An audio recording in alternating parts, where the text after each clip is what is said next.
Okay, students, this is a short video on how to do the problems on 8.5. Remember, there's resource material in Coursed-In for you, so please take a look at that. All right, let's look at our first little bit of information here. All right, number one, okay, let me get my pen here, okay. We need to look at a couple formulas. Now remember, we said the amount of an annuity is equal to the periodic payment times something. Okay, remember what it was? It was 1 plus r to the t minus 1. Okay, all of that divided by r. Okay. Now, remember, this is the amount you're doing per year. This is the total value of the annuity. This is the number of years, and R is the interest rate as a decimal, right? Okay. Now, we could do an annuity multiple times a year. So that was a formula. It looked a little bit more complicated. You know, like I said, it did look that way, but it wasn't that bad. 1 plus r over n to the nt minus 1, and then we're going to divide that by r divided by n. Now what we're going to do is we're going to use these formulas over and over and over in our work. Okay, so let me point out again these two formulas, the top formula and the bottom formula. And remember, P is the amount of your periodic deposit, whether yearly or monthly.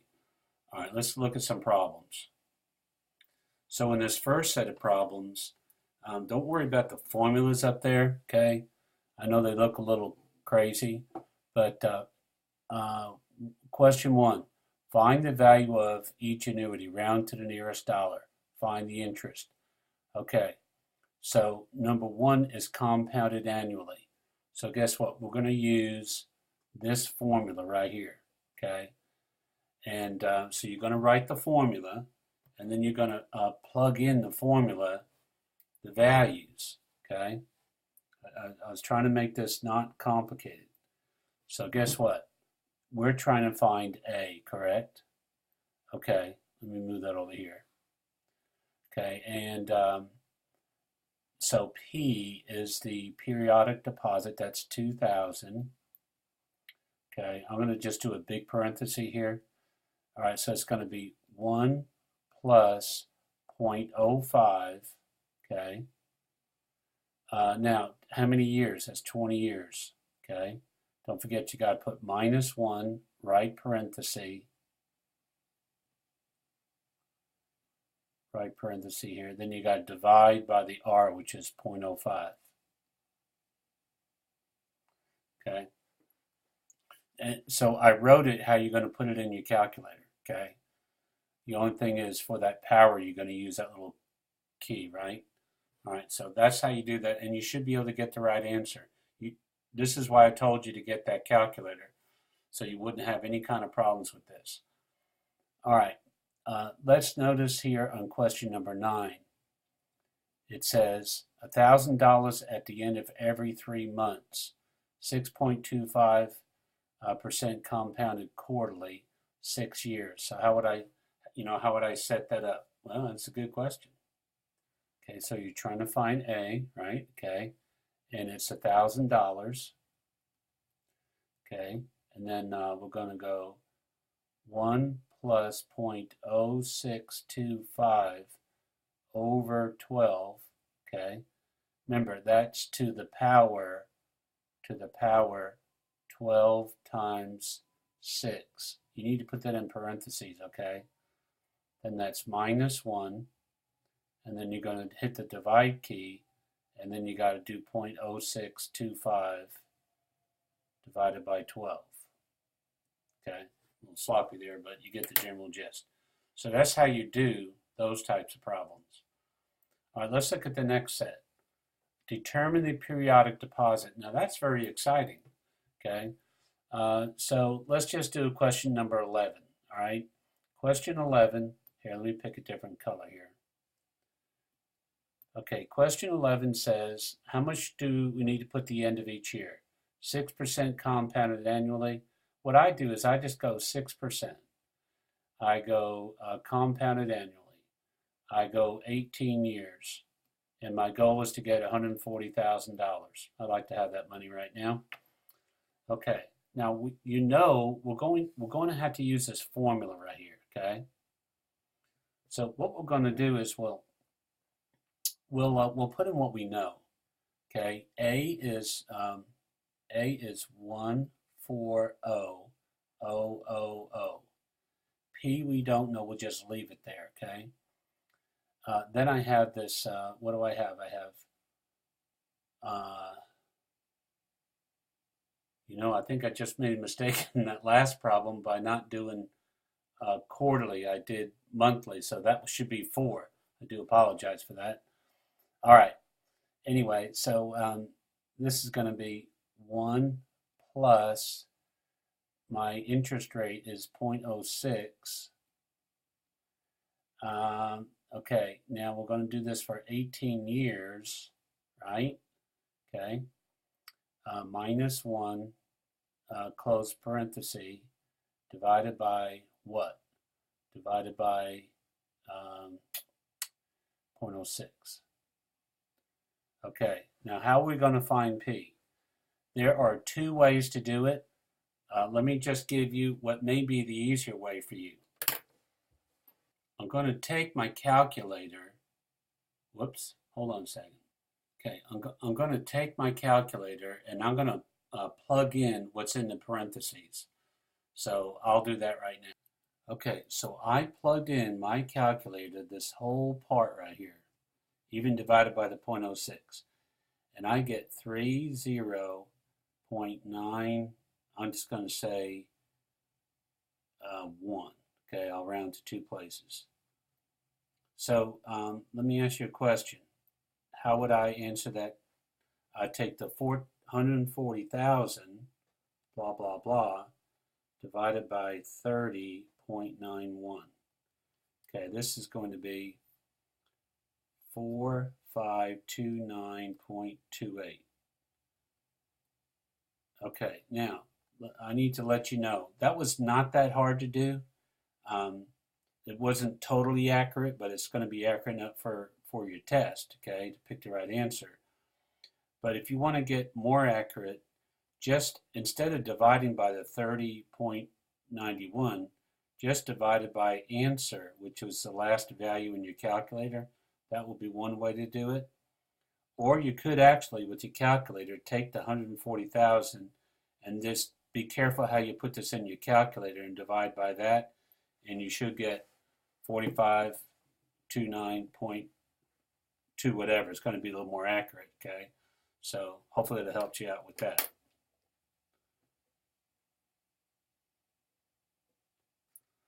Okay, I just realized my video was on that, so again, I do the 140,000. I do this part on my calculator. I get this answer on my calculator. I divide the 140,000 by this and get this final answer. That's just going to be all I want to say about that. All right.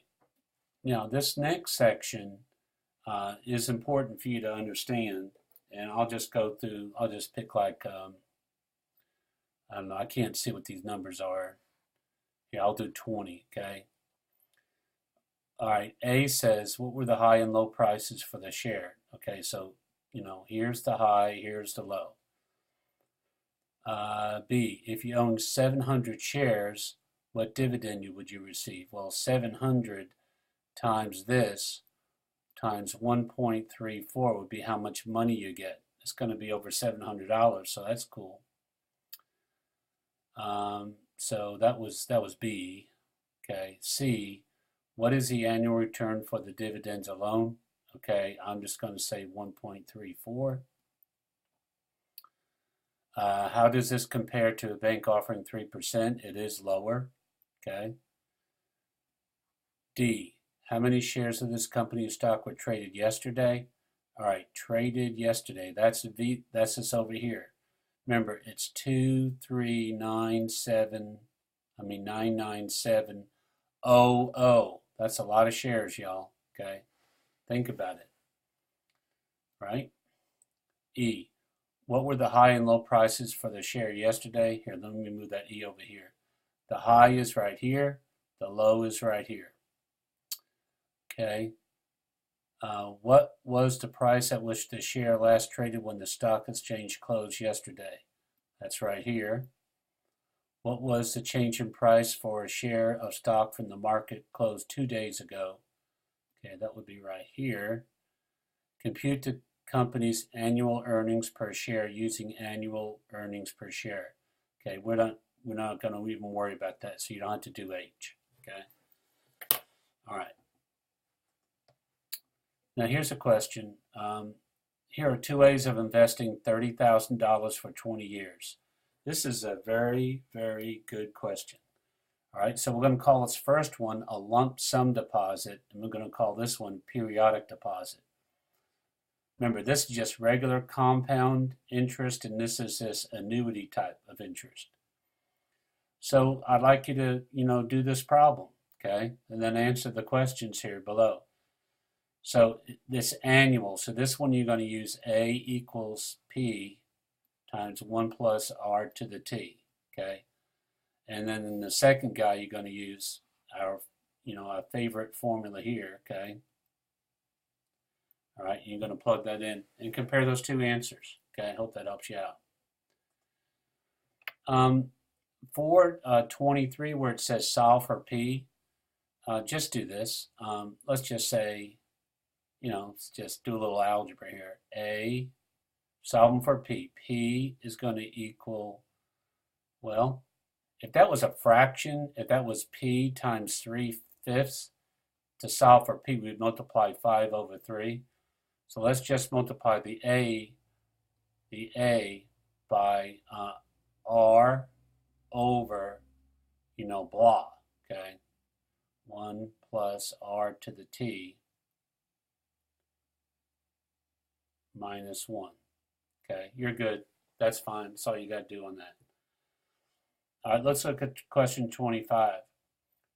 Suppose that you earn a bachelor's degree and now you're teaching high school. School district offers the teachers an opportunity to take a year off to earn a master's degree. To achieve this goal, you deposit blah, an annuity that pays 75% compounded annually. Okay. Well, how much will you have saved at the end of 5 years? Find the interest. Okay, so that's just a regular annual. That's this guy right here. Okay. All right, so make sure you plug in the right numbers. Check your answer. Look at 27. Suppose that you want to save for retirement and you're depositing $50 at the end of each month. That's the key right there. All right, how much will you have in the IRA by the time you retire? Okay, we did one just like that in class. So hopefully that's pretty straightforward. 33, how much should you deposit at the end of each month into an IRA that pays 6.5% compounded monthly to have $2 million when you retire? Okay, I know that just sounds way complicated, okay? So let's put in what we know. It said, how much should you deposit at the end of each month? We're trying to find this, okay? We want to have $2 million when we retire in 45 years. Hey, we'd like to have $2 million, right? We don't know P, okay? All right, now what are we going to do? We're going to just plug in what we know. 1 plus 0.065 divided by 12 to the 12t. Well, 12 times what? Well, it's 25. Well, let's see. Retire in 45 years, so it's 45 right here. Put this in parentheses, okay? Then you got to hit the divide, and then we got to put the 0.065 over 12 here, okay? All right. again, if you're like a little scared,